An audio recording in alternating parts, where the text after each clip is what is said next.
some rain and mixed snow here today with some overcast skies, so I'm setting up to do some portraits.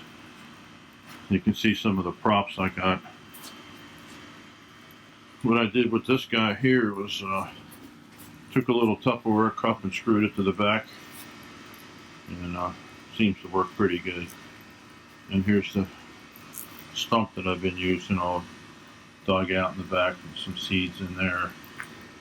And this guy here, I drilled some holes in it and put some food on there, so hopefully I'll get some good portraits today.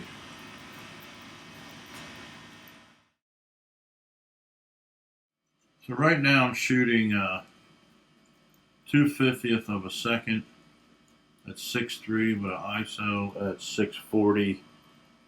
And as the day goes on, it'll get a little brighter even though it's overcast. And I'll be dropping the ISO down. I can't go any higher on the shutter speed because that's the sync speed for the flash.